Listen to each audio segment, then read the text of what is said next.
메타피션 특집을 하면서 자연스럽게 게임 얘기를 많이 했습니다. 왜냐하면 창작물과 수용자가 가장 많이 쌍방향적 소통을 하는 게임이야말로 메타피션을 가장 잘 적용할 수 있는 매개체이기 때문이죠. 그리고 저는 메타피션 리뷰 직전에 AI 얘기도 했습니다. 2022년 말부터 2023년 초는 사실 AI가 세상을 뒤집어놓던 시기였죠. 씹덕 그림을 AI가 그려줄 뿐만 아니라 AI 기능을 통해서 트렌드 유튜브를 찾고 그것을 갖다 쓰는 등의 사건들로 인해 AI가 드디어 세상을 뒤집어놓는 시대가 되었음을 실감할 수 있게 되었습니다. 그런데 메타피션 특집을 하면서 최근에는 메타피션 작품들이 그렇게까지 인기를 얻지 못하는구나 싶었어요. 왜냐면 2020년대까지 이런 실험적인 인디게임의 화두는 진짜 경험 혹은 진짜 선택 같은 플레이어에게 게임이 진짜로 인식되길 원하는 진짜보다 아름다운 모조를 빚어내는 데 집중하던 시기였지만 그 메타 자체가 쭉 시들어버렸죠. 아마 그거에 대해서 할 말들을 이미 훌륭한 작품들이 해버렸을 겁니다. 지금 당장 누군가 메타피션 작품을 만들어도 원샷, 스텔리 패러블, 언더테일 같은 기대성 같은 작품들 이상의 무언가를 만들어내긴 쉽지가 않겠죠. 오늘은 제 상상 이야기를 할 겁니다. 미래에 대한 제 상상 얘기죠. 픽션은 언제나 현실을 닮아가려고 애쓰지만 인간이 창작했다는 이유로 한번 형태가 고정되고 나면 유동적으로 대응할 수 없다는 형태적인 문제들로 인해 픽션은 결국 자신이 가짜임을 들키고 말지만 만약 픽션이 가짜임을 들키지 않게 된다면 어떨까요? 그 발전을 저는 AI가 해줄 수 있다고 생각합니다. 특히 지금 발전하고 있는 챗봇들이 말이죠. 잠깐 배경 얘기부터 해볼까요? 픽션 중에서 가장 현실과 혼동하기 쉬운, 그러니까 픽션의 한계를 제일 깬 장르가 바로 게임이란 녀석들입니다. 쌍방향적 소통의 정수라고 볼 수 있죠. 그런데 그런 게임들마저 몇 가지 이유로 자신들이 가짜임을 드러내고 마는데 그 대부분이 바로 자유도에 대한 문제지요. 자유도, 말 그대로 게임이 픽션일 수밖에 없는 정도입니다. 자유롭게 행동할 수 있다면 진짜겠지만 게임에서는 무슨 일이 있어도 할 수 없는 것들이 있죠. 현실에서도 불가능한 것들을 게임에서도 할 수 없는 건 너무나도 당연한 일이기 때문에 생략하기로 하고, 내가 현실에서 허공답보를 할 수 없으니까 게임 속에서 허공답보가 안 된다고 해서 자유도가 부족하네 같은 소리 하는 사람은 없죠. 사실 자유도란 개념은 현실과 얼마나 비슷하냐의 문제이기 때문에 자유도가 바로 픽션에서 멀어져서 현실에 가까워지는 정도라고 볼 수 있어요. 그런데 자유도는 우리가 단순히 얼마나 자유롭게 게임할 수 있느냐라고 뭉뚱그려서 표현되곤 하지만 실제로 자유도는 각자의 분야에서 다른데 저는 크게 두 가지로 나눌 수 있다고 생각해요. 첫째로는 물리적인 자유도 문제입니다. 우리는 결국 키보드로 캐릭터를 조작할 뿐이고 아무리 뛰어난 자유도를 가진 작품이라고 해도 현실의 모든 행위를 게임에 구사할 수는 없어요. 보통 물리적 자유도가 가장 높다고 하는 마인크래프트를 상상해보면 일단 명백히 현실의 물리법칙이 적용되지 않는 부분들이 있죠. 우리가 현실과 가상을 완전히 허우는 게임 판타지의 예를 들어서 게임 판타지 속 주인공들은 무릎을 굽혀서 땅을 찾아보기도 하고 손가락을 통해서 수신호를 전달하기도 하고 자세를 어떻게 취했느냐, 방패를 어떻게 쥐고 있느냐, 다양한 것들에 대해서 대체 어떻게 조작하는지 몰라도 정확히 가상현실에 들어가게 되어 있습니다. 그런데 실제로 그런 물리적 자유도가 가능할까요? AI가 특이점을 지나서 게임을 만들지 않는 이상 게임 속에서 완벽한 물리적 자유도가 구현되는 것은 불가능하지 않을까 생각합니다. 일단 풀다이브 기계 같은 게 가령 만들어졌다고 치고 뇌파로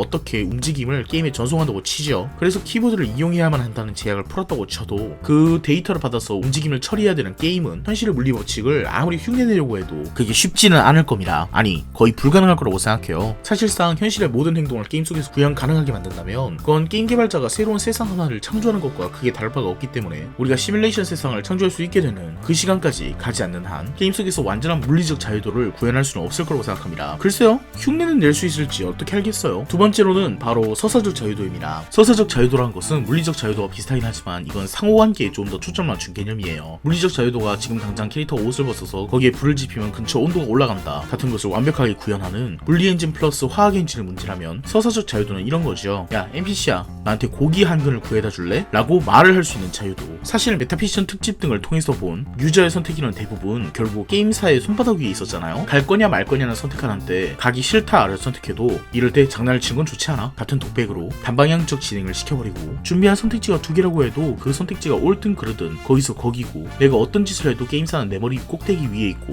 자유도에서 가장 중요한 것은 선택지이지만 실제로 선택지 중에 작동하지 않는 것이 많습니다. 또한 서사적 자유도에서 또 하나 좀 근원적인 문제도 있는데요. 창작물 자체의 경직성이 그 문제입니다. 일단 창작물은 창작이 끝난 그 순간에 값이 하나로 고정되어 버립니다. NPC들은 동일한 말을 하게 되어 있고 문학 속 캐릭터들은 늘 똑같은 말을 하고 내가 뭐라고 답하든 반응은 정해져 있죠. 하지만 현실의 사람들은 달라요. 내가 말을 어떻게 하느냐에 따라서 그 답이 늘 바뀌어서 오죠. 게임사는 그것을 해결하기 위해서 수없이 많은 경우의 수를 코딩해서 진짜 반응인 것처럼 꾸미기도 하지만 그 경우의 수가 많다는 언더테일도 정말 끝에 끝까지 파고들어보면 동일한 대사를 돌려쓰고 있을 뿐이라는 것을 눈치채게 되는 상황이 됩니다. 이게 창작물 자체의 경직성이죠. 게임은 스스로 무언가를 만들어내지 못합니다. 게임 위에서 누군가 주입을 해줘야만 합니다. 게임은 당신의 말을 유연하게 대응하지도 못합니다. 오히려 당신의 행동 범위를 제한합니다. 게임은 그래서 현실과 유리되어 있어요. 그런데 이것들을 모두 타파할 수 있는 가능성이 바로 AI에서 보이기 시작한 겁니다. 가장 먼저 챗봇에 주목해봅시다. 챗봇이란 것은 내가 질문을 하거나 어떤 행동을 하는 것에 적절한 반응을 자연어로 대응하는 시스템이죠. 심시 호시민은 AI라고 하기엔 좀 그렇고 한국에서는 이루다로 가장 처음 인지되었으며 챗 GPT로 인해서 큰 물결이 연구 분야인데 이 챗봇이라는 녀석은 다름 아닌 게임 속 서사의 자유도 면에서 거대한 진일보를 가져올 가능성이 높아요. 우리는 지금까지 정해진 선택지를 선택하고 거기에 맞게 이미 정해진 대화문을 보는 게임북에서 크게 진보하지 않은 식의 상호작용을 하게 되어 있죠. 가장 상호작용을 잘하는 작품이라고 해봐야 개발자가 아주 촘촘하게 모든 경우의 수의 모든 대화문을 꺼냈다 뿐인데 그것들도 결국 게임 자체를 크래킹해서 게임 속 대화문이나 소스를 떠오는 그 순간 전부 허구임이 드러나 버립니다. 그런데 NPC와의 대화 내용이 정해져 있지 않다면, 만약 NPC가 우리의 말에 진짜로 반응한다면 챗봇이 NPC에 이식되는 순간 게임 속의 서사적 자유도는 거의 현실과 유사할 정도로 발달할 것입니다. NPC에게 적절한 설정, 배경지식, 가족관계 같은 베이스만 깔아주고 그것에 따라서 연결시킨다면 챗봇은 그것에 맞춰서 적절한 다이얼로그를 만들 것이고, 우리가 그 캐릭터에게 정말 예상 외의 일, 가령 드워프 시골 청년의 둔부를 만지고 한다면 그 드워프가 호탕한지 예민한지 둔감한지에 따라서 각각 다른 대화문을 출력할 수 있을 거예요. 그러니까 진짜 인간과 소통하듯이 NPC와 소통하는 날이 올 가능성이 높다는 것이죠. 심지어 NPC 챗봇은 퀘스트를 자가 생성할 수도 있을 겁니다. NPC가 정말 현실처럼 자유롭게 움직인다면 그 내부에서의 갈등 등을 진지하게 새롭게 만들 수 있을 것이고 그것에 맞게 퀘스트를 할 수 있을 거예요. 맨날 갈 때마다 반복 퀘스트를 주는, 그러니까 쟤는 맨날 사과를 갖다 달라고 해서 어디다 쓰려고 하는지 모르겠는 그 녀석들이 이제는 상황에 맞춰서 단일한 퀘스트를 그때그때 자동 생성할 수 있는 AI의 시대가 올 것입니다. 물론 밸런스를 맞추기 힘들겠죠. AI가 늘 고정된 퀘스트를 주지 않고 상황 따라 경우 따라 다른 퀘스트를 준다면 그 보상 체계를 통일하기 어려울 것이니까요. 하지만 AI가 게임 개발에 도입되는 그 순간부터 개발자의 인력이 한정되어 있기 때문에 만들 수가 없는 수많은 랜덤 인카운터, 개발자가 만든 랜덤 인카운터는 진짜 랜덤 인카운터가 아니지만 AI가 자체적으로 상황 따라 생성하는 랜덤 인카운터는 정말로 게임 속 세계가 현실과 동일하다고까지 느껴질 거예요. 게임 판타지에서 빼놓을 수 없는 히든 퀘스트 혹은 히든 직업도 그렇게 게임 속 경우의 수가 수도 없이 많다면 그게 공평하든 불공평하든 모험을 찾아놨으면 그만이기 때문에 제가 히든 직업을 가졌어? 그럼 나도 어딘가에 AI가 생성해놨을 히든 직업을 찾으러 가면 되지. 밸런싱의 문제도 의외로 쉽게 해결될 수 있습니다. 지금 판타지 모험 게임 같은 것만 예를 들었지만 이 분야에서 가장 무서울 것 같은 요소는 바로 미연시나 에로 게임입니다. 이제는 진짜 시뮬레이션 게임 속 미소녀들에게 물리적 자유도로 무언가를 할 수는 없겠지만 진짜 대화라는 서사적 자유도를 할 수는 있겠죠. 세상에 맙소사, 전 세계적으로 출산율이 0에 육박할 거예요. 이 세계는 이제 망했습니다.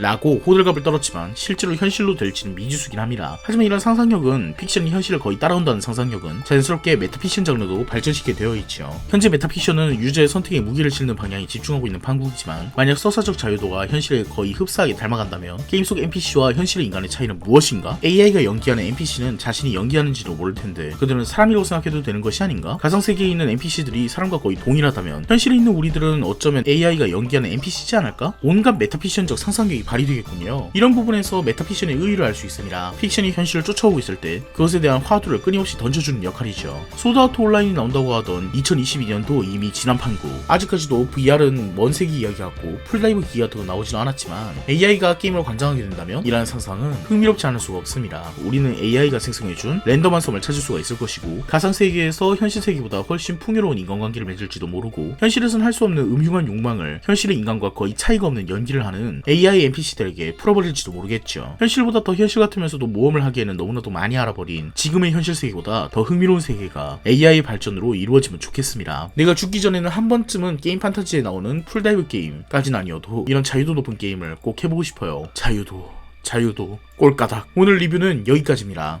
끝까지 봐주셔서 감사합니다.